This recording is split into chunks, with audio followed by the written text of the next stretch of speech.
Hello everyone, welcome to Daily News Analysis brought to you by Shankar IAS Academy for the day of 7th of August 2025. Before we start, if you are not yet subscribed the channel for regular updates, please do subscribe the channel. These are the topics for discussion for today's news analysis. First one is regarding DGP appointment and police reforms. Second one is about Asian giant tortoise. Third is about rabies and increasing number of deaths which have been reported in India. Fourth is about the recent cloudburst in Uttarkashi in Uttarakhand. Fifth one is about CBI, its power and its function. The first article is about Madras High Court seeks states' response to PIL plea seeking to initiate process for empanelment of eligible IPS officers to TN DGP post. Now we will see about DGP, that is Director General of Police. This is the highest ranking police officer in the state and is also called as the head of the police force. Responsibility includes overseeing the entire state police administration, law and order, crime investigation, and coordination with the central government. Now we will see the eligibility and appointment to DGP with regard to Prakash Singh case of 2006. The basic requirements of the person should be in a state cadre in the rank of DGP or ADGP rank and have served for at least 30 years. The person should have at least 6 months left before retirement, and once he or she is appointed as a DGP as a tenure of 2 years. And regarding the professional record, the person should have clear service record with no pending cases, and the person should have proven integrity, efficiency and competence. The process is that the state sends a list of people who satisfy this criteria to the UPSC. The UPSC considers this panel and recommends 3 names based on merit and seniority to the state. Then the state chooses one among those 3 and appoints them as the DGP of the state. Recently, Centre has announced a new single window system for the appointment of DGP. It features detailed checklist and standard formats for states to send proposals to UPSC for empanelment, requires secretary level certification for minimum tenure of nominated officers, so thus the errors are omitted. And why do we need reform in police? The reasons are low strength. This data point we can use it in means we have officer 154.85 officers per 1 lakh people was a UN norm of 222 officers. There are approximately 21% vacancy in the police force all over the country, higher in West Bengal, Mizoram and Haryana. And there is overworked staff, approximately 16 to 18 hours shift, which increases the stress levels and results in inefficiency and weaker investigations. And there is evolving nature of threat. Threat now has evolved, and now we are seeing lot of digital threats. Many a times, even the senior or retired police or army personals are victims of such digital threats. And there is also an issue of accountability and human rights. For example, there have been around 669 custodial deaths between 2017 and 2022. This also we can use it as a data point for mains. And many a times the police force is criticized for its excessive power. And also a survey suggests that police force has low public trust, that is just about 25% compared to 54% for the Indian Army. And also there is a higher level of perception that the police is corrupt and inefficient. Next reason for reforms is related to gender representation. Women in police force account for about 11.75% against recommendation of 33%.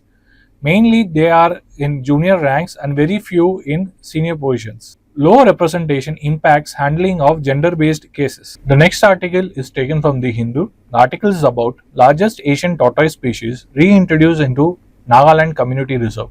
10 critically endangered Asian giant tortoises bred at Nagaland Zoological Park were released into the Zeliang Community Reserve in an event organized by the Nagaland Forest Department and Indian Turtle Conservation Program. So when we are seeing news about some species, especially from prelims point of view, we are supposed to know few things. First thing is the name and the scientific name. Second thing is about his IUCN status and the schedule under which it comes in Wildlife Protection Act. and also about its CITES appendix. Third thing is about its natural habitat, where it is found. Fourth one, any unique features about the species. Fifth one, the reasons, any special reasons which are there for its declining population. Now we will see about Asian giant tortoise. Its scientific name is Manoria emes and it has two subspecies. Its IUCN status is critically endangered. Its physical characteristics, it can grow up to 40 kgs and it has dark brown to black domed shell with rough scutes. It is also known as small elephants of forest because of its strong elephant-like limbs. Found tropical in subtropical parts of northeast India, which includes the states like Nagaland, Arunachal Pradesh and Assam. Also in other countries such as Myanmar, Thailand, Malaysia and Indonesia. It's primarily herbivorous but also sometimes scavenges on carrion. The main threats are it is hunted for meat and trade, and it also faces habitat loss due to deforestation and shifting cultivation. It acts as a key seed disperser and forest floor cleaner. We will see the conservation effects. It's listed under Schedule 4 of the Indian Wildlife Protection Act 1972. Hence, the hunting and trade of it is prohibited, and community is involved in this project through the local tortoise guardians in Nagaland. This we can use it as an example for community involvement in forest management and conservation. The next article is about manifold increase in rabies deaths in 2 years. It is in news because rabies deaths in India has increased from 22 in the year 2022 to 180 in the year 2024. The top 3 contributing states are Tamil Nadu, Karnataka and Andhra Pradesh. Now what is rabies? Rabies is a zoonotic viral disease which affects the central nervous system. Why it is zoonotic? It is zoonotic because it is transmitted from animals to humans and its causative agent is rabies virus. The main vectors for this disease are dogs, wolves and bats. Also, the bats are the main vector for transmission for Nipah virus. Now in India, the main vector for transmission of rabies into humans are the stray and the domestic dogs. Now the incubation period is usually between 1 to 3 months. Now what is meant by incubation period? It is the period between the time of first exposure to the symptoms. Now what are the symptoms? The main symptom is hydrophobia, that is fear of water. Also other symptoms are confusion, seizures, paralysis and coma. Once infected, if immediate treatment is not given, then the fatality rate is almost 100%. The treatment includes post-exposure prophylaxis, which includes wound washing, anti-rabies vaccine and immunoglobulin. Always prevention is better than the treatment. So the prevention includes dog vaccination, human prophylaxis and awareness. Now we will see about the Animal Birth Control Program. Its rules are governed by the Animal Birth Control Rules of 2023. Recently, a joint advisory was issued by the Ministry of Urban Housing and Urban Affairs, Ministry of Panchayati Raj and Department of Animal Husbandry and Dairying for implementation of this program. This program is now implemented by the municipalities and the urban local bodies. It focuses on neutering and anti-rabies vaccination of the stray dogs. This program also includes financial provisions which includes one-time grant of 2 crores. Now we will see about India's global burden of rabies. These points can be used for mains and they can be also asked in prelims. For example, this 0 by 2030 goal. Now as per World Health Organization, India accounts for approximate 36% of global rabies deaths and WHO also supports India's 0 by 2030 goal for rabies elimination. Third one is India has an action plan for rabies elimination under the One Health approach. Now what is this One Health approach?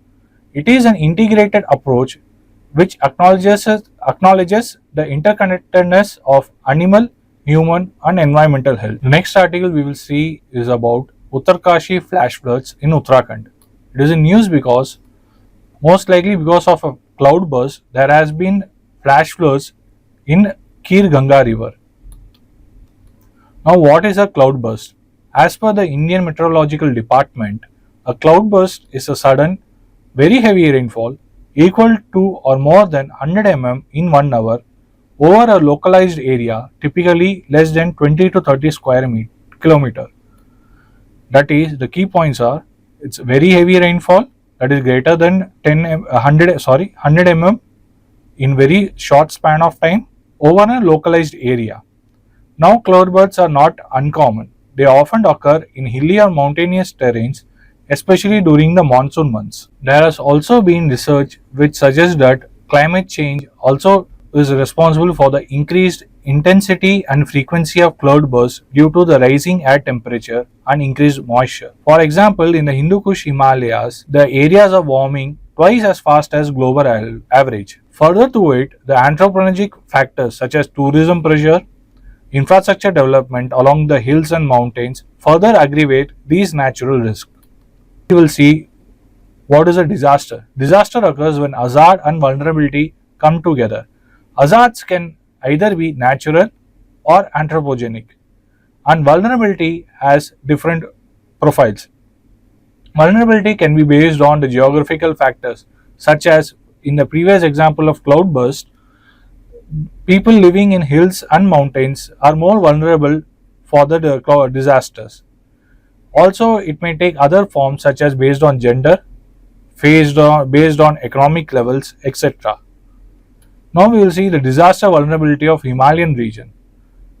Uttarakhand lies in the zone 5, that is high seismic risk, and is highly prone to hydrometeorological hazards, that is the hazards based on water.